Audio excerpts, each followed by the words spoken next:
You've dreamed of France for years.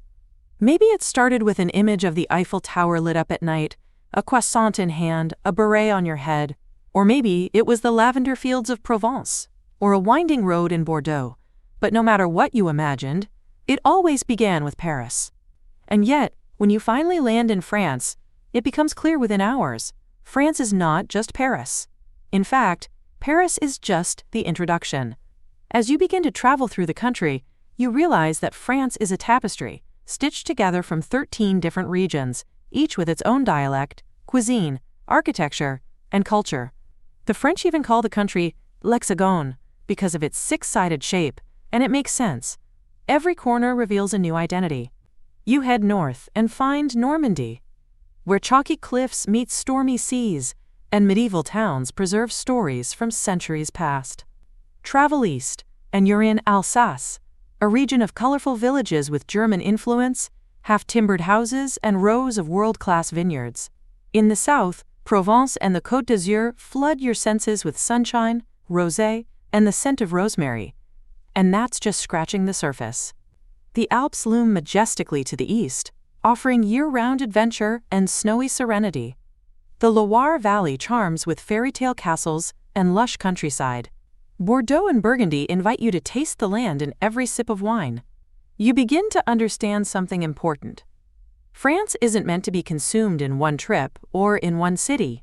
It's a country layered with history and nuance, proud of its regions and rooted in its diversity. The French don't rush. And neither should you. So you start to slow down. You plan less and observe more. You order that local cheese without Googling it. You sit a little longer at that café in Lyon, and gradually the picture of France you once had begins to shift. It's not just about ticking off sites. It's about entering a rhythm and allowing each region to reveal itself, one experience at a time. You always pictured France in spring. Cherry blossoms in Paris, fields of tulips and lavender, café terraces buzzing with life. But as you start planning your journey, you realize something.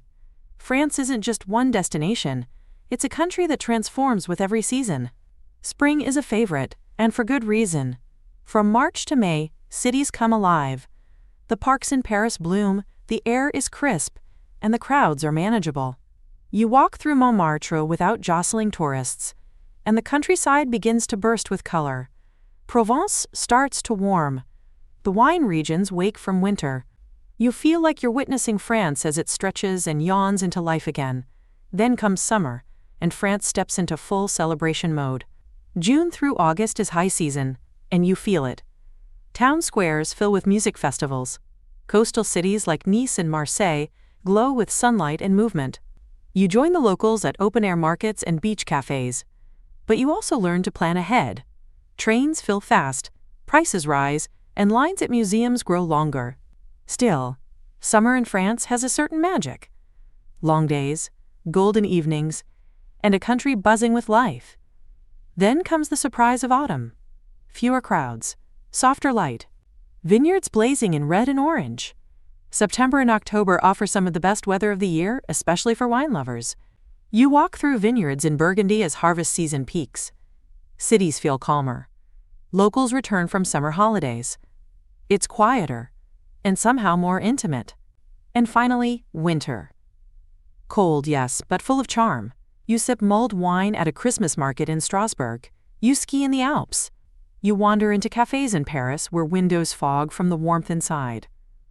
Museums feel more spacious. Accommodations are more affordable. And France takes on a new, quieter tone, one that rewards those who embrace the chill. You realize there is no wrong time to visit France. Only different versions of the same beautiful story. And the best version? It's the one that matches your rhythm. Because in France, every season is a reason to taste, to explore, and to feel something new. You arrive in France ready to see the sights. But soon, you realize something more subtle is happening. You're learning how to behave like the French. And it's not just about etiquette. It's about understanding a deeply rooted cultural rhythm. First, you learn to say bonjour and mean it. Every shop, cafe, market stall, or hotel lobby begins with a greeting. Not saying hello? That's a fast track to being ignored. A smile, A bonjour, madame, or bonjour, monsieur, opens doors and softens faces. You begin to understand. Politeness is power here. Next comes merci, s'il vous plaît, and au revoir. Simple, but essential. These aren't throwaway words, they carry the weight of centuries of formality and mutual respect. You don't need to speak fluent French. Just a few sincere words go a long way. And then there's the pace. Everything moves a little slower and on purpose. Meals are meant to be savored, not rushed. You don't ask for the check until you're truly ready to leave. There's no need to tip 20%. Rounding up or leaving a few extra euros is plenty, but lingering at the table is expected. Food isn't just fuel in France. It's part of life's rhythm. You also learn that personal space is respected, and voices are lower. Loud conversations in public draw glances. Flashy behavior or snapping fingers at servers? A definite no. The French value understatement, elegance and confidence without boasting. And then comes la bise, the famous cheek kiss. You watch locals greet each other with 2 kisses, sometimes more, depending on the region. As a visitor, you don't need to join in, but you learn to read the moment. It's less about romance, more about connection. You begin to admire how the French care deeply about beauty, not in a showy way, but in the details. Fresh bread, a pressed shirt, a well-designed window display. It's not pretension, it's appreciation. You stop trying to force the itinerary.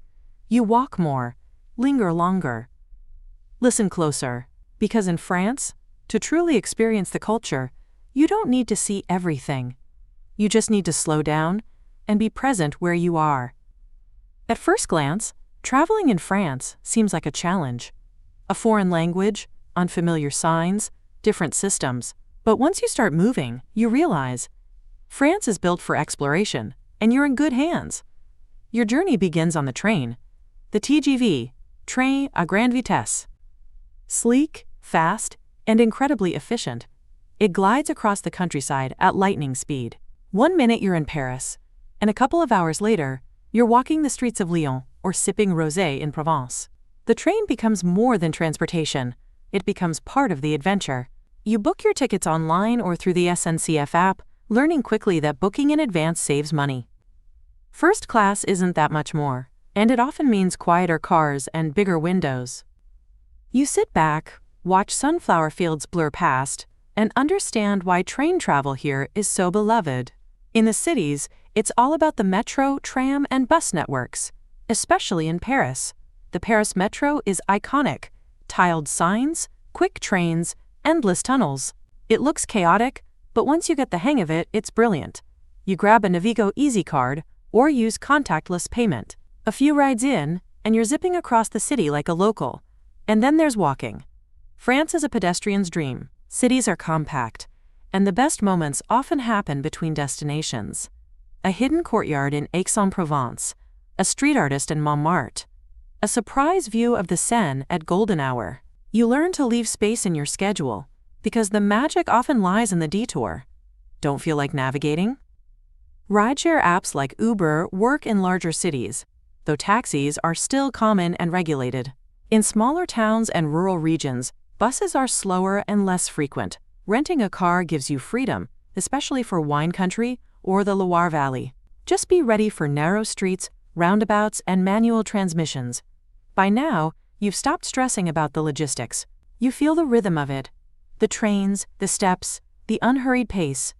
Because in France, getting around isn't just a way to get from place to place. It's an invitation to see the world a little more clearly and a little more slowly. You thought finding a place to stay in France would be simple. Just book a hotel, right? But soon, you realize your accommodation isn't just where you sleep. It's part of the experience. And in France, there's a style for everyone. In Paris, you'll find everything from elegant 5-star hotels to tiny charming boutique stays tucked into Haussmann buildings.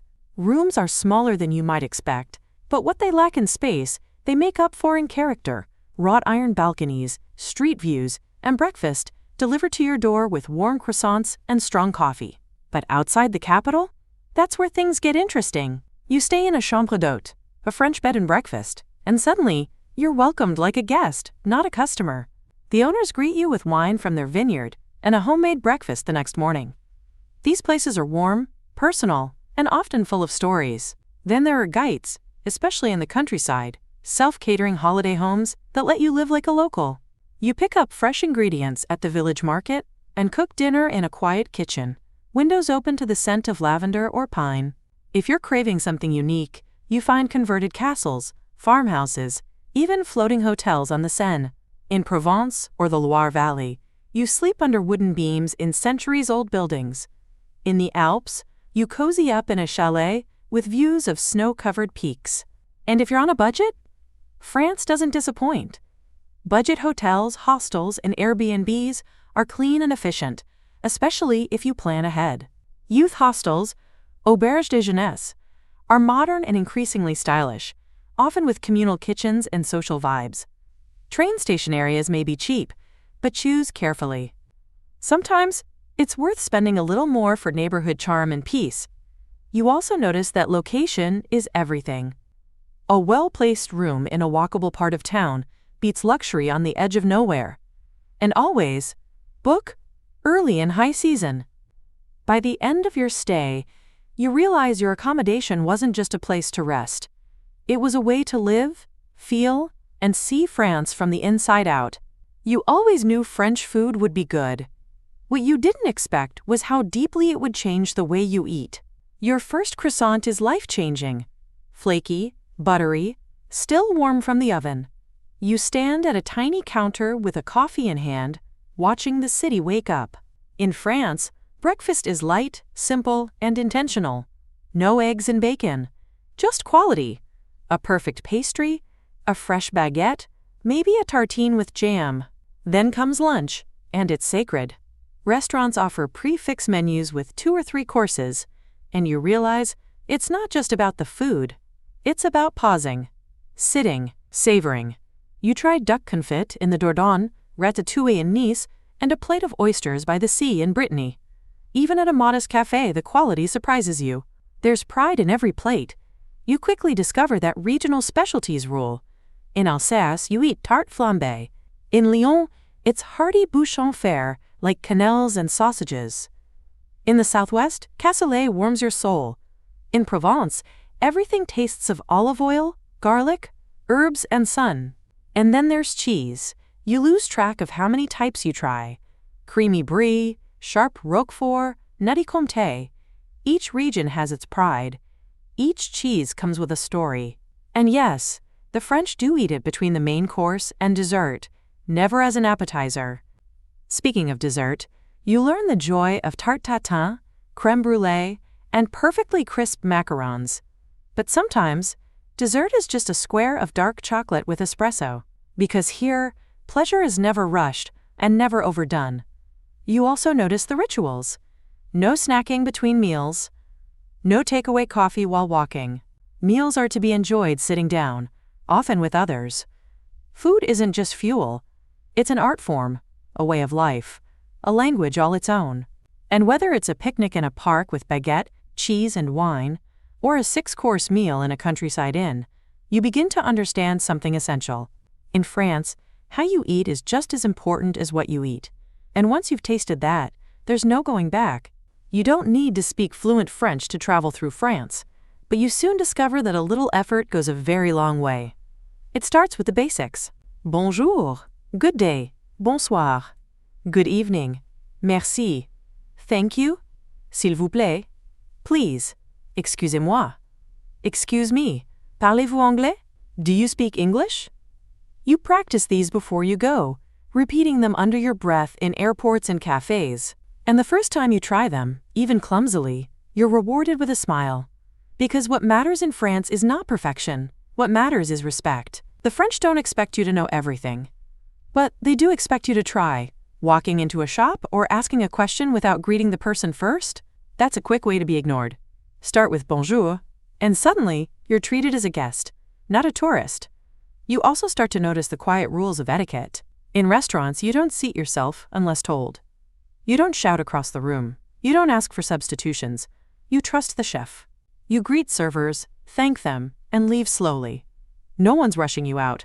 That table? It's yours for the night.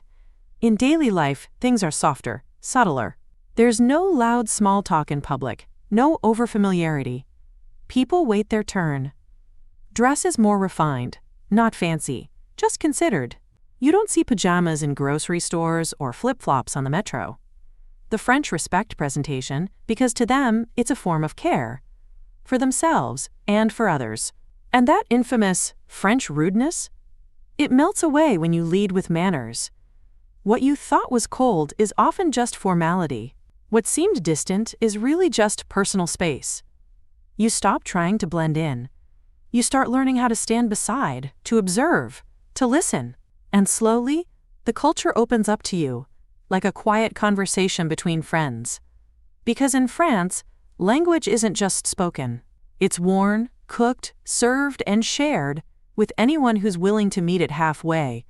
You didn't plan your trip around a holiday, but one morning, you wake up in a small village and find the streets closed, the cafes buzzing, and music floating through the air. You've stumbled upon a market day, and in France, that's a celebration in itself. Weekly markets are woven into the rhythm of French life. In nearly every town, from bustling cities to sleepy villages, stalls fill the squares with colors, smells, and sounds. You wander between baskets of fresh produce, stacks of cheese, strings of sausages, handmade soap, and sunflowers.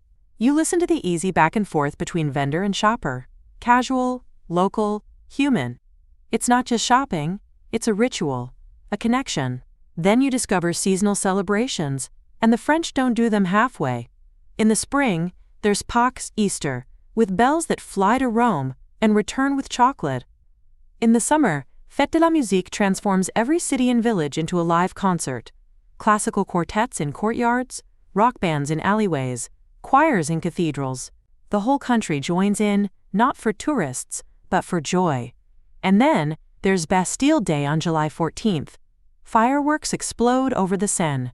Parades roll through Paris. You feel the energy, the pride, but also the reflection. It's not just a party, it's remembrance and resilience. In December, the country glows.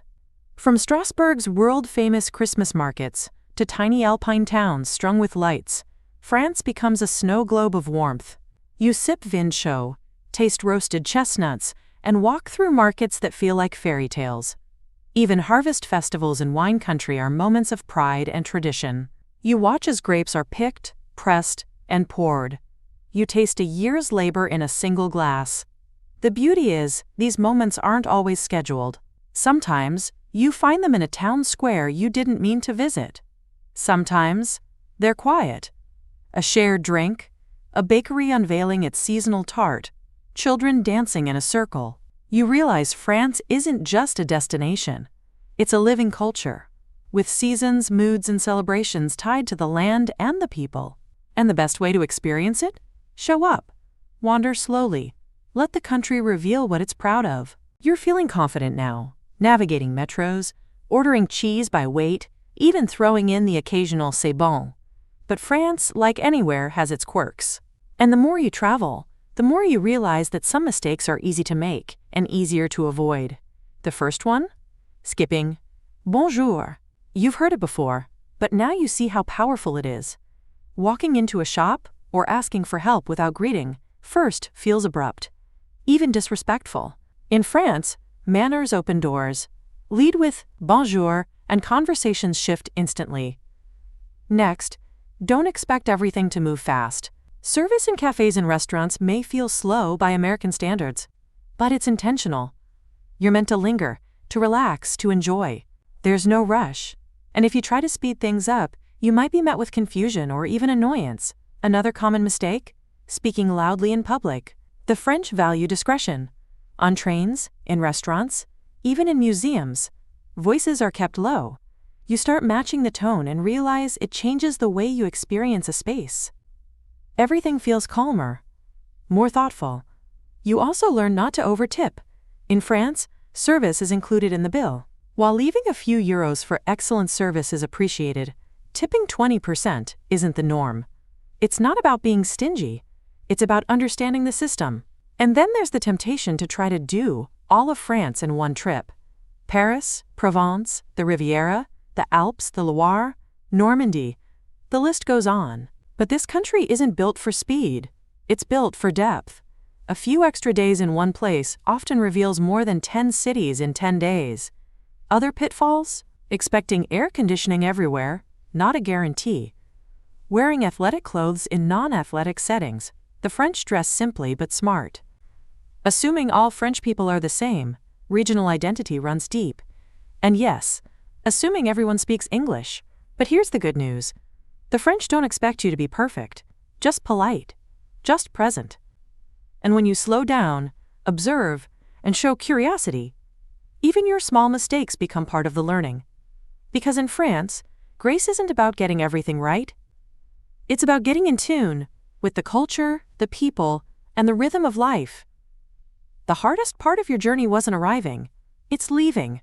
You pack your suitcase, tucking away souvenirs, a scarf from a Paris boutique, a small jar of herbe de Provence, a wine-stained cork from a vineyard in Burgundy. But what you're really taking home can't be packed.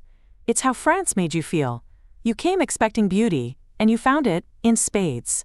The Eiffel Tower at dusk. Lavender fields stretching to the horizon.